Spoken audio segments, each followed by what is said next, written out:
Baik, setelah kita menyelesaikan analisis finansial, berikutnya kita akan mencoba mempelajari teknik yang lain dalam menentukan proyek mana yang akan dikerjakan. Jadi terkadang organisasi tidak hanya menjadikan financial benefit sebagai satu-satunya elemen dalam memutuskan mengerjakan atau tidak mengerjakan sebuah proyek. Nah, hari ini kita akan mendiskusikannya dengan teknik yang lain, yakni weighted scoring. Oke, nah untuk itu kalian bisa mencoba refresh kembali dari buku ITPM di subbagian metode pemilihan proyek.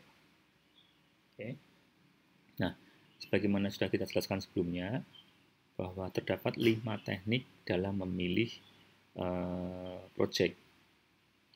Kemarin, poin yang ketiga sudah kita bahas.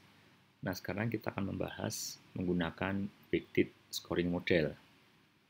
Oke, pokok bahasan itu secara rinci bisa kalian baca pada subbab di bawahnya setelah analisis finansial. Oke. Jadi secara mudahnya, mungkin saya langsung ke contoh kasus.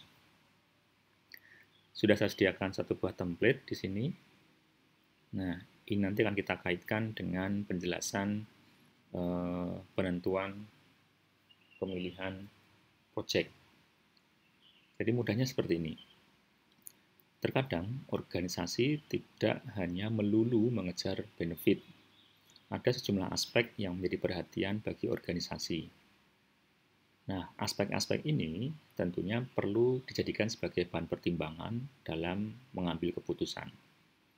Sebagai contoh misalnya, organisasi harus bisa memastikan apakah kalau proyek ini dikerjakan, maka gerak organisasiku ini mengarah ke pencapaian visi misi atau malah menjauhkan kita dari pencapaian visi dan misi.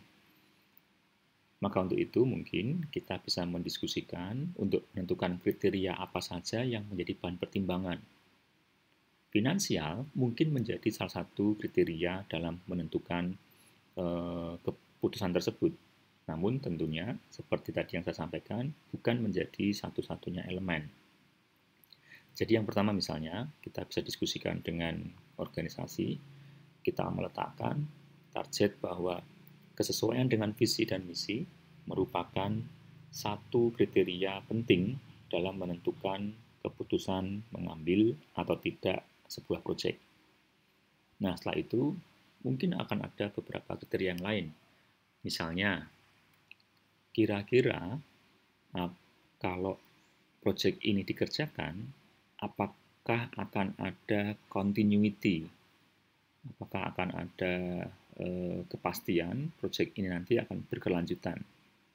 Sebagai contoh misalnya, di Dustek dalam memilih proyek, mengerjakan proyek PPD, penerimaan peserta didik, itu tentunya juga menggunakan pilihan ini, kriteria ini, bahwa proyek penerimaan peserta didik tentunya memiliki waktu atau periode pengerjaan yang akan cukup lama. Berarti memungkinkan mereka untuk mendapatkan benefit lebih, karena hampir setiap tahun proyek itu akan selalu berlangsung. Tentunya keberlangsungan proyek tersebut menjadi baik karena akan selalu ada kelanjutannya. Kemudian berikutnya lagi, mungkin kita bisa juga meletakkan kredibilitas organisasi. Jadi misalnya sebuah organisasi membuat sebuah proyek, tapi proyek itu bertujuan tidak semata-mata untuk mendapatkan keuntungan, tetapi juga mendapatkan nama baik, mendapatkan image yang baik di masyarakat, di pemerintah, atau di stakeholder. Jadi merupakan target juga untuk meningkatkan kredibilitas organisasi. Saya akan memilih proyek A karena mungkin peluang untuk meningkatkan kredibilitas organisasi lebih besar daripada proyek B. Oke. Kemudian yang lain-lainnya itu juga bisa kita contohkan. Adanya dukungan dari sponsor internal yang kuat. Oke, berikutnya lagi kita bisa mendapatkan memiliki tingkat risiko yang rendah. Nah, ini semuanya merupakan kriteria-kriteria yang bisa ditentukan secara subjektif oleh organisasi. Jadi ketika kita memilih project, itu project yang seperti apa? Tentunya ini akan menjadi parameter yang bisa menjadi bahan pertimbangan menentukan untuk mengambil sebuah project atau tidak. Dan jangan lupa parameter yang berikutnya, kontribusi aspek finansial. Ya, jadi tadi saya katakan awal di case sebelumnya kita belajar hanya di aspek ini saja. Nah, sekarang apabila kita melihat lebih luas lagi, organisasi ternyata tidak hanya melulu mengejar keuntungan. Maka proyek-proyek yang memiliki kriteria yang ada di sini menjadi pilihan yang cukup menantang. Nah, tentunya sulit kalau ini tidak dilengkapi dengan bagaimana kita menilainya. Jadi misalnya, kesesuaian dengan visi dan misi organisasi. Bagaimana kita menilai sebuah proyek itu sesuai atau tidak sesuai dengan visi misi organisasi. Nah, untuk itu mungkin ada beberapa alternatif proses penilaian, yang diantaranya kita bisa memanfaatkan expert judgment, atau mungkin discussion di top level management. Itu bisa menentukan kira-kira sebuah proyek itu akan mendekatkan kita dengan visi kita atau tidak. Jadi akan ada diskusi untuk menentukan, untuk menilai sebuah proyek itu akan memiliki sinkron dengan misi kita atau tidak. Demikian juga dengan keberlanjutan proyek yang baik. Jadi bagaimana menilainya? Tentunya akan ada pengalaman di situ, akan ada diskusi panjang mengenai kedepannya, apakah proyek ini masih bisa kita kerjakan lagi.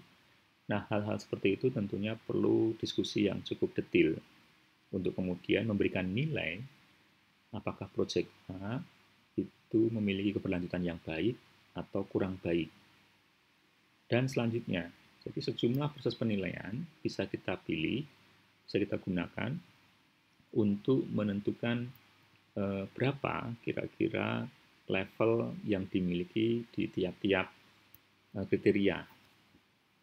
Oke, saya harap bisa dipahami.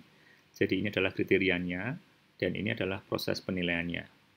Bagaimana organisasi menentukan kriterianya, bagaimana organisasi akan melakukan proses penilaian, semua itu tentunya melalui diskusi yang cukup rigid.